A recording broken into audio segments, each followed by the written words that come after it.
Metaverse, the shiny new bauble that's making big waves, has suddenly jumped out of science fiction obscurity into mainstream spotlight. Big tech companies building metaverses say the future is big, connected, bright, immersive, and full of avatars and futuristic tech. But is it?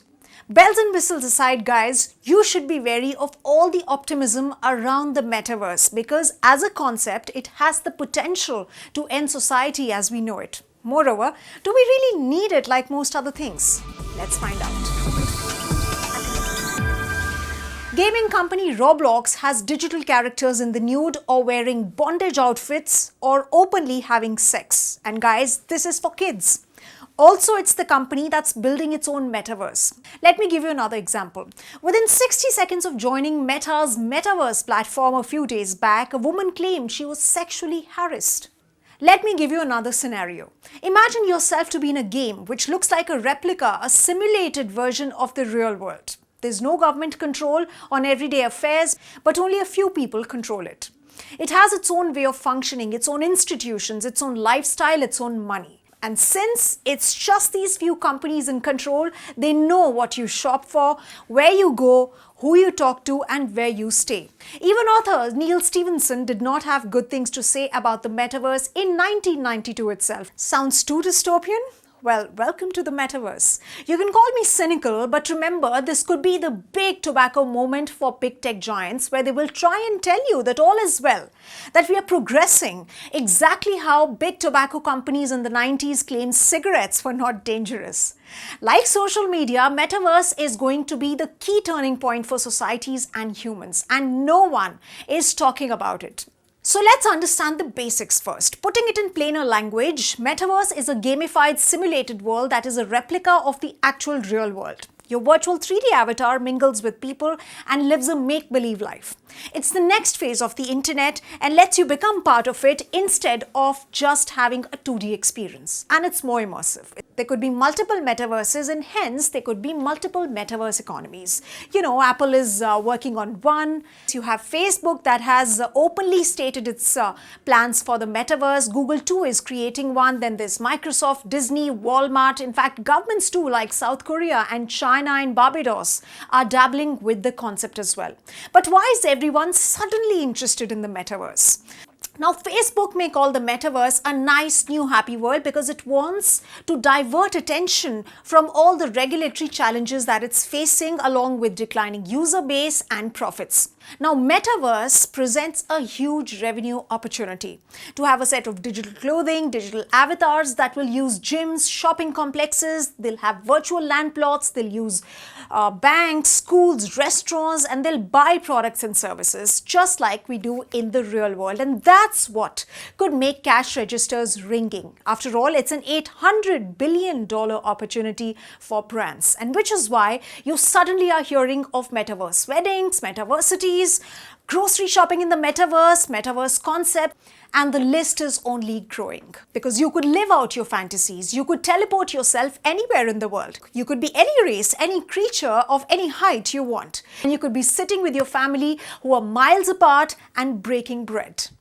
But that's a distorted version of reality. These are not our true selves, guys. We are merely window shopping the actual thing.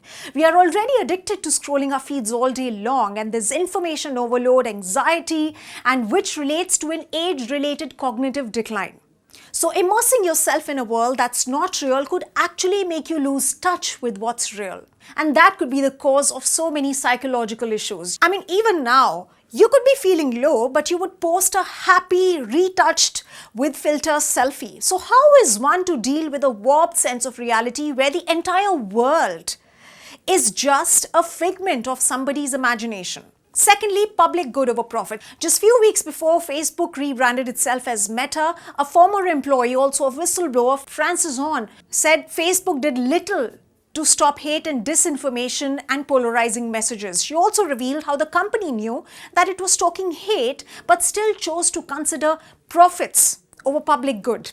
Secondly, when your feed is customized depending on what you like to watch, which makes you see just one side of the story, and that in turn becomes your reality. So you dismiss the other side completely. Now imagine if that is combined with social networking and with metaverse abilities. Just imagine what's going to happen. If you don't like a certain race, maybe your metaverse will not show you those people, and that is worrying. Number 3, privacy nightmare. Now, it's also a way of giving up a lot of control to these companies, guys. And with more data, more possibilities of hacking persist, and it will become a privacy nightmare. Already, Facebook is fighting so many suits filed in the United States because of privacy concerns. Next up, safety of kids. Now, this one is going to be a real problem for parents. Now, Instagram harm kids is not news. There's enough and more already happening on social media already that's impacting kids with body image concerns. Facebook's own internal documents show that its app Instagram is harmful to a number of teenagers. 32% of teen girls claimed of body image issues and depression.